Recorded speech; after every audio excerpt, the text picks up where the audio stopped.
Hello everyone, this is Rahul Vishwakarma. So इस video में हम लोग देखने वाले हैं default parameters. So without any delay हम लोग जाते हैं वीएस कोड में और इसको हम लोग प्रोग्राम के थ्रू ही समझते हैं कि डिफॉल्ट पैरामीटर्स होता क्या है। ऑलराइट गाइस, सो यहाँ पे आप देखोगे तो मैंने ऑलरेडी एक फंक्शन बना के रखा है, मेन फंक्शन बना के रखा है और उसके बाद इसके अंदर एक और फंक्शन बनाया जिसका नाम है ऐड फंक्शन, राइट।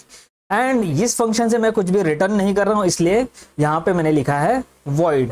एंड इस फंक्शन के अंदर तीन पैरामीटर्स पास हो रहे हैं, एक a, b एंड c। तीनों का जो डेटा टाइप है वो है इंटीजर वैल्यू, ऑलराइट।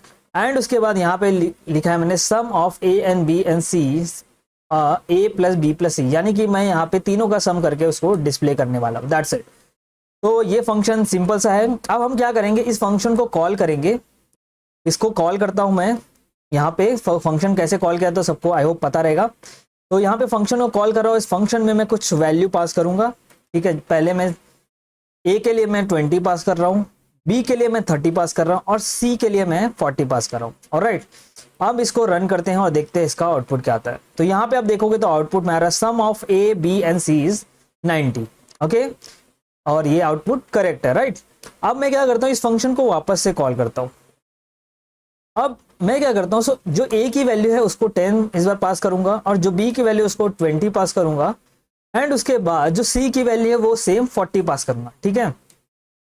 और क्या करता हूँ, इस फंक्शन को एक बार और कॉल करेंगे और उसके बाद इसमें a की वैल्यू में 5 पास करूंगा, b के वैल्यू को 2 पास करूंगा और c की वैल्यू को 40 पास करूंगा, ऑलराइट। और एक काम करते हैं, इस फंक्शन को एक बार और कॉल कर लेते हैं। इस बार मैं a की वैल्यू 15 पास करूंगा, b की वैल्यू को 20 पास करूंगा और c की वैल्यू को 140 पास करूंगा, ऑलराइट। अब मैं इस प्रोग्राम को रन करता हूं, देखते हैं इसका आउटपुट क्या आता है। तो यहाँ पे आउटपुट आ रहा है, पहला जो आ रहा है सम 90 आ रहा है, दूसरा सम 70, तीसरा सम 47 और चौथा सम 175, ऑलराइट। तो यानी कि सम जो है प्रॉपर्ली आ रहा है। बट मैंने ऐसा क्यों किया, इतनी बार ये फंक्शन को कॉल क्यों कर रहा हूँ, तो यहाँ पे आप एक चीज नोटिस करोगे तो मैं पहले फंक्शन में सिर्फ a और b की वैल्यू चेंज कर रहा हूँ, c की वैल्यू सेम है 40। सेम यहाँ पे दूसरे फंक्शन में भी a और b की वैल्यू चेंज हुई है, सिर्फ c की जो वैल्यू है वो सेम है। फिर इसके बाद वापस सेम a और b की वैल्यू डिफरेंट है, c की वैल्यू सेम है। यहाँ पे a b c तीनों की वैल्यू डिफरेंट है।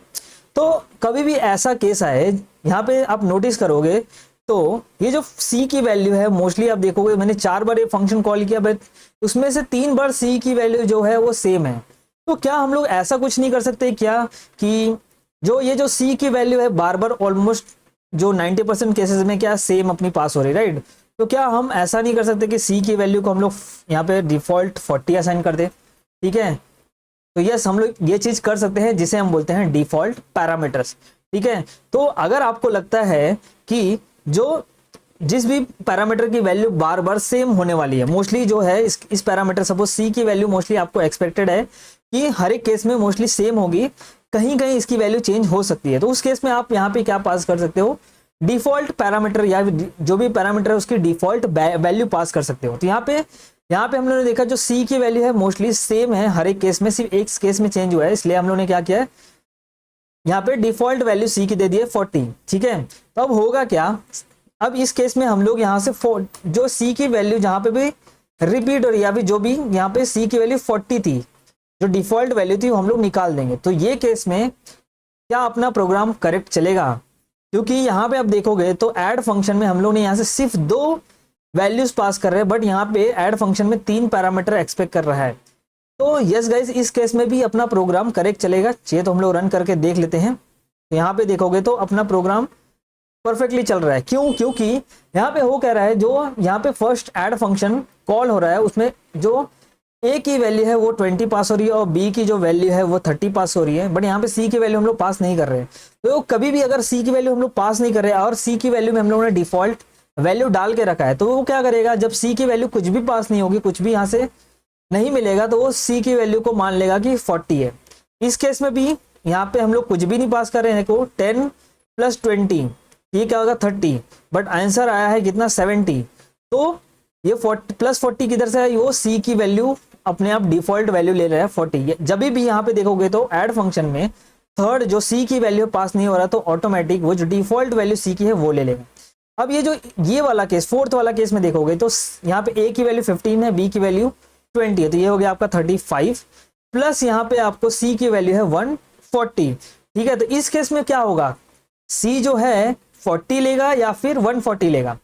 तो इस केस में सी जो होगा वो क्या लेगा, यहाँ पे देखोगे तो कितना 175 आया, यानी कि 20 प्लस 15 प्लस 40 कितना, यहाँ पे 20 प्लस 15 35 प्लस 40, तो यहाँ पे कुछ 75 ही हो रहा है, राइट।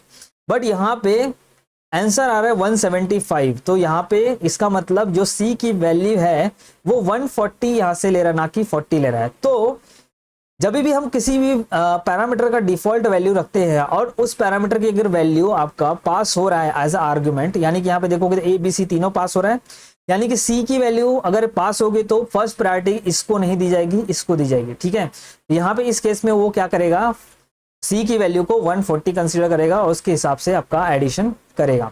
ऑलराइट, आई होप आपको डिफॉल्ट पैरामीटर समझ में आ गया। अब डिफॉल्ट पैरामीटर में कुछ आपको ध्यान में रखने की चीज है। तो डिफॉल्ट पैरामीटर में पहली चीज ये है कि आप हमेशा जो डिफॉल्ट पैरामीटर असाइन करना स्टार्ट करोगे तो वो हमेशा राइट से करोगे, जैसे यहाँ से सी से स्टार्ट करोगे, ना कि ए से। अगर यही चीज मैं ए से स्टार्ट करता, सपोज ये सी की वैल्यू को डिफॉल्ट पैरामीटर ना देके मैं ए को डिफॉल्ट पैरामीटर देता, ठीक है, अब इस केस में क्या होता, इस केस में क्या होगा, देखो इस केस में हो क्या रहा है, मैंने यहाँ पे जो पहला वैल्यू पास किया वो पहला वैल्यू किसको जाएगा, ए के पास जाएगा, मतलब ए की वैल्यू 20 को जाएगी। यहाँ पे दूसरी जो वैल्यू पास किया है वो किसके पास जाएगा, बी के पास जाएगा, यानी कि बी की वैल्यू 30 है। अब यहाँ पे सी की वैल्यू किधर गई, सी की वैल्यू नहीं है, तो यहाँ पे इस केस में मुझे सी की वैल्यू पास करनी पड़ेगी, यानी कि डिफॉल्ट पैरामीटर की कोई मतलब वैल्यू ही नहीं है। ठीक है, इसका कुछ मतलब ही नहीं है। ऑलराइट, अब यहाँ पे देखो, अगर मैं यहाँ पे भी वापस, तो यहाँ पे अभी देखो ये जो पहला वैल्यू 10 है ये हमेशा ए को असाइन होगा, दूसरा वैल्यू जो है बी को असाइन होगा, तीसरी वैल्यू सी मैंने पास नहीं की। तो यहाँ पे देखो इन एनी हाउ मैं तीनों पैरामीटर पास ही कर रहा हूँ। ठीक है, तो इसलिए हमेशा याद रखना कि आप कभी भी डिफॉल्ट वैल्यू असाइन करना स्टार्ट करें तो हमेशा राइट से करो। ठीक है, और दूसरी चीज ध्यान में रखने की ये है कि अगर सपोज करो कि, इसको मैं कमेंट करता हूँ फिलहाल के लिए, सपोज करो कि आपने यहाँ पे डिफॉल्ट वैल्यू ए को दे दी और मैंने डिफॉल्ट वैल्यू सी को दे दिया। ठीक है, डिफॉल्ट वैल्यू ए को 20 दे दिया और सी को 20, क्या ये चलेगा इस केस में? जी नहीं, ये ऐसा भी नहीं चलेगा। क्यों? क्योंकि हमेशा जो, अगर मैं इस चीज को रन करता हूं सपोज यहाँ पे, और मेरा ए और सी को डिफॉल्ट वैल्यू है, तो मैं यहाँ से क्या एक ही पैरामीटर पास कर सकता हूँ? ऐसा पॉसिबल है क्या? ठीक है, मेरे पास ए की डिफॉल्ट वैल्यू है, सी की डिफॉल्ट वैल्यू है, तो इस केस में आपको ऐसा लगेगा कि जो 20 है वो बी को असाइन होना चाहिए। ऐसा नहीं होगा, ये जो 20 है ना वो ए को ही असाइन होगा। ठीक है, उसके बाद अगर सपोज मैं यहाँ पे एक और वैल्यू पास करता हूँ 20 और मैं इसको रन करता हूँ और देखोगे तो इसका आउटपुट में क्या बोलेगा, missing default argument on parameter B. ठीक है, तो हमेशा याद रखना कभी भी आप ऐसा, अगर यहाँ पे सपोज डिफॉल्ट वैल्यू इसको दिया फिर इसको छोड़ दिया फिर इसको असाइन कर दिया, तो ऐसा नहीं चलेगा। अगर आप डिफॉल्ट वैल्यू दे रहे हो तो आपका कंटिन्यूअस डिफॉल्ट वैल्यू सबके पास होनी चाहिए। इसके बाद ए के बाद जितने भी पैरामीटर्स रहेंगे सबके पास डिफॉल्ट वैल्यू होनी चाहिए।